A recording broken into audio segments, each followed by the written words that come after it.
નમસ્કાર મિત્રો, મારી યુટ્યુબ ચેનલ સંજય પટેલમાં આપનું હાર્દિક સ્વાગત છે।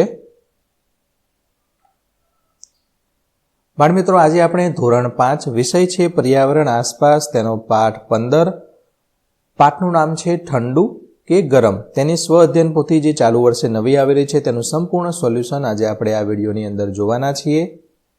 પરંતુ તે પહેલાં જે મિત્રો અમારી ચેનલમાં નવા છે, જેમણે હજુ સુધી અમારી ચેનલને સબસ્ક્રાઇબ નથી કરી, તે અમારી ચેનલ જરૂર સબસ્ક્રાઇબ કરે, વિડીયો લાઇક કરે, શેર કરે અને બેલ નોટિફિકેશન આઇકોન ઓન કરે,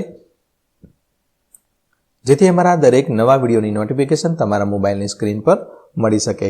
મિત્રો, આ દરેક વિડીયોનું PDF સ્વરૂપે સોલ્યુશન મેળવવા માટે તમારા મોબાઈલના પ્લે સ્ટોરમાં વિશ્વગુરુ ધોરણ 1 થી 12 ગુજરાતી એપ્લિકેશનનું નામ છે તે તમે સર્ચ કરી ઇન્સ્ટોલ કરી શકશો। આ એપ્લિકેશન તદ્દન ફ્રી છે, કોઈપણ પ્રકારનો ચાર્જ આપની પાસેથી લેવામાં આવતો નથી। સૌપ્રથમ સ્વઅધ્યયન પોથી પર ક્લિક કરી ધોરણ 5 પસંદ કરી વિષય પર્યાવરણ પર ક્લિક કરતા વિડીયોના ઓપ્શન પરથી તમે વિડીયો જોઈ શકશો। પીડીએફના ઓપ્શન પરથી તમે PDF સ્વરૂપે સોલ્યુશન મેળવી શકશો। ખૂબ જ સારી એપ છે, એકવાર જરૂર ડાઉનલોડ કરીને જોજો। તો ચાલો સ્વઅધ્યયન પોથીનું સોલ્યુશન જોઈએ। સૌપ્રથમ છે પ્રશ્ન નંબર 1, તમને ઠંડી લાગે ત્યારે કયા કયા ઉપાયો કરો છો? તો ઠંડી લાગે ત્યારે અમે ગરમ કપડાં પહેરીશું, તાપણું કરીને તેની બાજુમાં બેસીશું, ગરમ પાણી પીશું જેથી ઠંડીથી બચી શકાય। બીજો પ્રશ્ન છે, ગરમ બટાટાને ઠંડા કરવા તમે શું કરશો? તો ગરમ બટાટાને ઠંડા કરવા માટે તેમાં ઠંડુ પાણી નાખીશું, તેમજ તેને પંખા નીચે મૂકીશું જેથી બટાટા ઠંડા થઈ જશે। ત્રીજો પ્રશ્ન છે, શિયાળામાં તમને ઠંડી લાગે તો તમે તમારી ફૂંકનો ઉપયોગ કેવી રીતે કરો છો? તો શિયાળામાં ઠંડી હોય છે ત્યારે ઠંડા થઈ ગયેલા હાથને ગરમ કરવા ફૂંક મારવી। શિયાળામાં હાથ પર ફૂંક મારવાથી ગરમી મળે છે। ચોથો પ્રશ્ન છે, વધુ ગરમ વસ્તુ ખાવાથી શું થાય છે?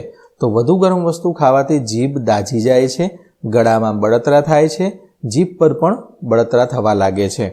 પાંચમો પ્રશ્ન છે, અનાજ પેદા કરવા ફૂંકનો ઉપયોગ કેવી રીતે કરશો?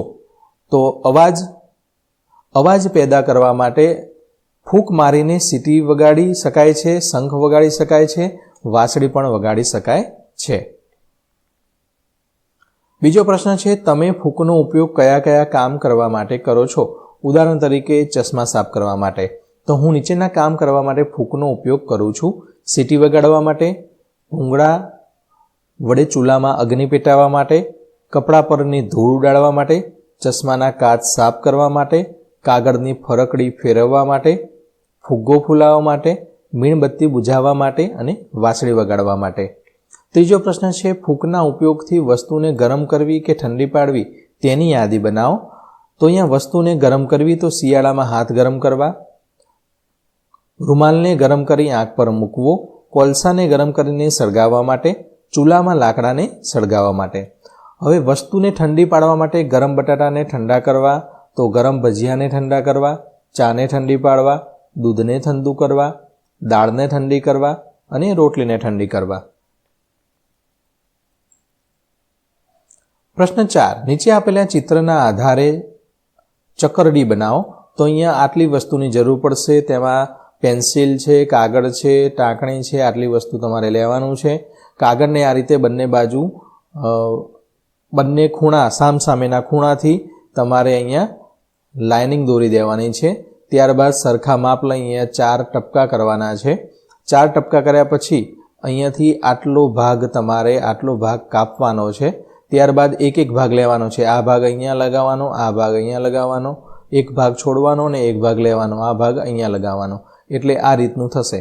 આ રીતનું થયા બાદ તમે આ રીતે ફરકડી બનાવી શકશો। તો બાળમિત્રો, આશા રાખું કે તમને આ વિડીયોનું સોલ્યુશન સરળતાથી સમજાઈ ગયું હશે। ફરી મળીશું આગળના વિડીયોમાં, ત્યાં સુધી આવજો।